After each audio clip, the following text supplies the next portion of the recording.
Dear learners, कैसे हैं आप? डियर लर्नर्स, आज मैं आपको बताने जा रहा हूँ, एक नया वीडियो है और इस न्यू वीडियो के माध्यम से मैं बताने जा रहा हूँ finite verb and non finite verb. अक्सर स्टूडेंट्स कंफ्यूज कर जाते हैं कि आखिर what is the difference between finite verb and non finite verb. Actually में जो फाइनाइट वर्ब होता है वो according to the number and person of the subject होता है, और जो नॉन फिनाइट वर्ब होती है वो फ्री वर्ब होता है। तो बिना देरी किए मैं आपको बताने जा रहा हूँ कि दोनों में क्या अंतर है। सबसे पहले हम ये जानेंगे कि ये जो फाइनाइट वर्ड है आखिर है क्या। बच्चों, इसे हम लैटिन में कहते हैं, लैटिन जो लैंग्वेज है हम इसमें इसे कहते हैं, ठीक है, फाइनाइटस।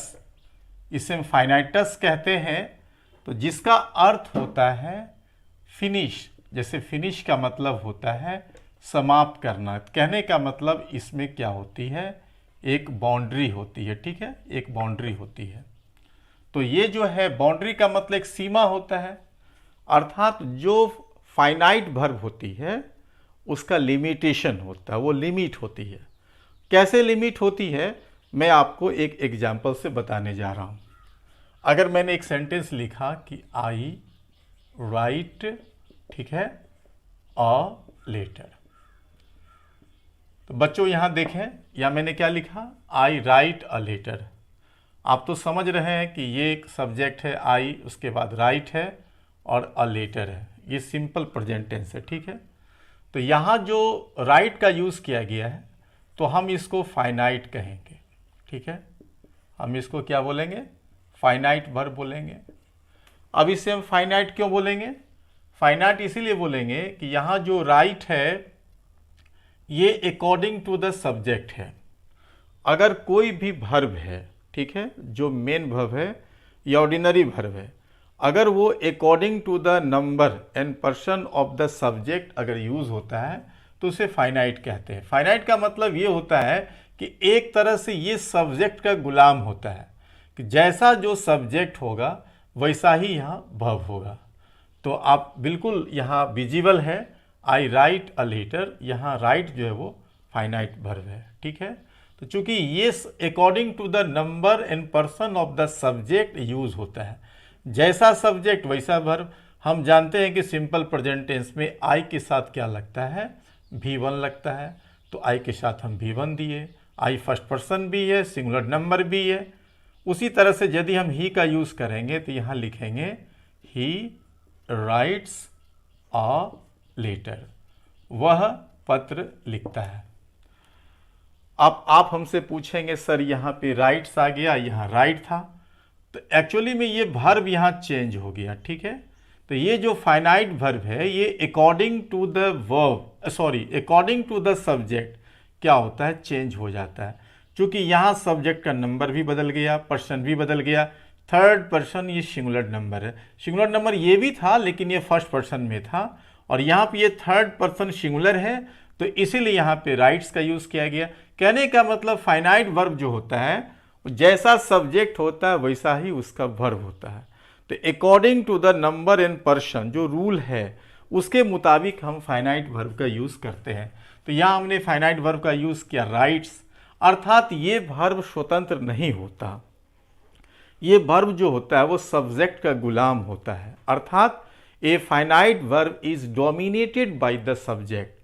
कोई भी फाइनाइट वर्ब होता है वह सब्जेक्ट के द्वारा डोमिनेट होता है, अर्थात इस पर सब्जेक्ट का राइट होता, अधिकार होता है।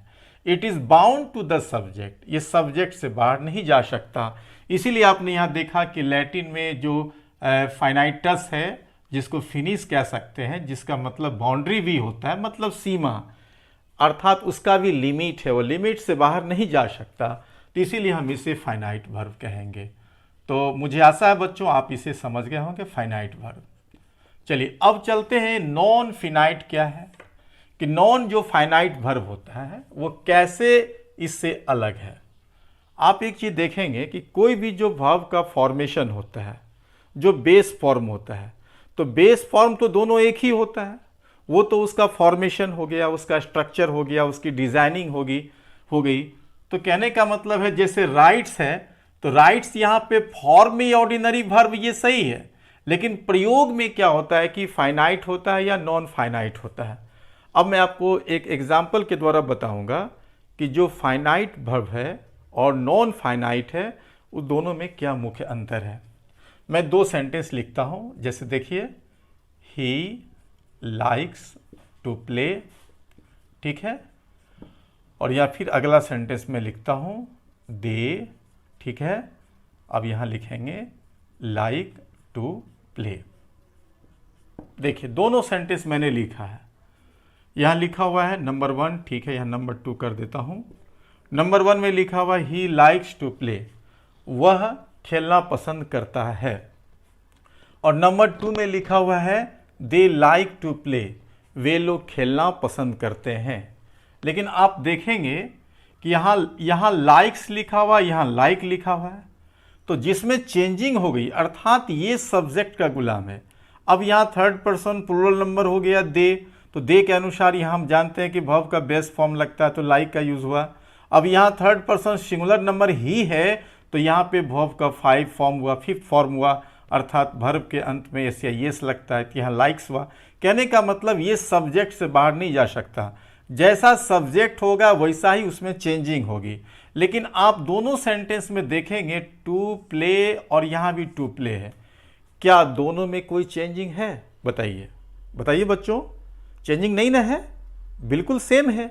यहाँ पे टू प्ले दोनों सेम है, दोनों सेम है। कहने का मतलब है कि ये टू प्ले जो है इसको सब्जेक्ट से मतलब नहीं है, और इसका सब्जेक्ट कौन है? ही है।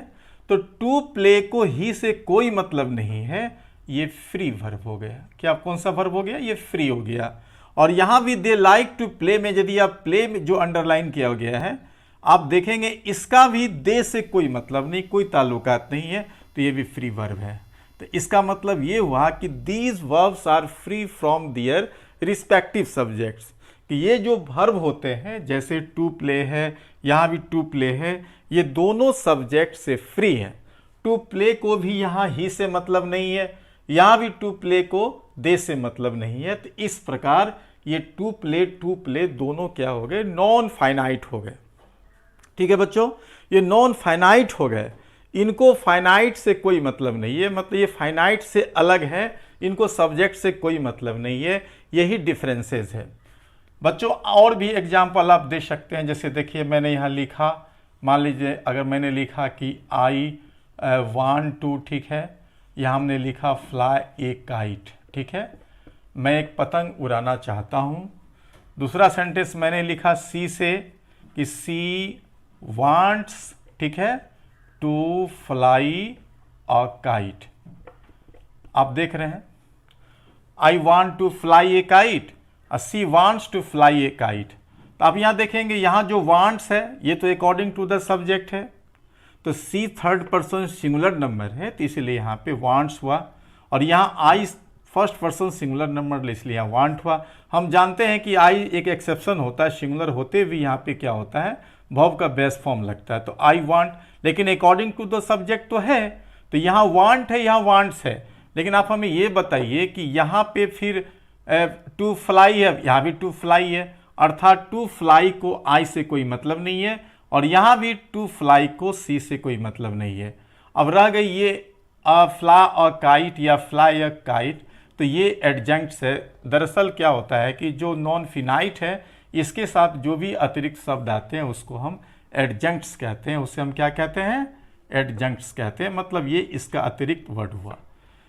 तो मेरे ख्याल से आप समझ गए होंगे कि फाइनाइट वर्ब और नॉन फाइनाइट में क्या अंतर है।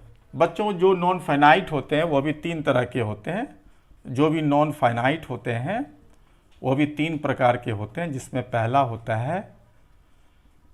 पहला होता है इन्फिनिटिव, ठीक है, पहला क्या होता है? इन्फिनिटिव।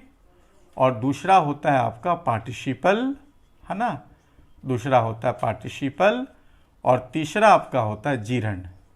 तो जिसकी चर्चा मैं जब कभी वीडियो बनाऊंगा नॉन फाइनाइट पे, जो उसका क्लासिफिकेशन है, तो मैं आपको विस्तार से बतलाऊंगा। इस वीडियो में बस इतना ही बतलाना चाह रहा था कि फाइनाइट और नॉन फाइनाइट भर में क्या अंतर है, क्योंकि अक्सर स्टूडेंट्स इसमें कंफ्यूज कर जाते हैं कि कौन सा फाइनाइट है कौन सा नॉन फाइनाइट है। तो बच्चों, मुझे आशा है कि आप इस वीडियो को समझ गए होंगे। वीडियो को समाप्त करने से पहले मैं एक बात कहना चाहूँगा कि यदि आप इस वीडियो को लाइक करते हैं तो अच्छी बात है, कमेंट भी कर सकते हैं, लेकिन यदि पहली बार इस चैनल को विजिट कर रहे हैं तो सब्सक्राइब करना ना भूलें। Thank you, keep watching.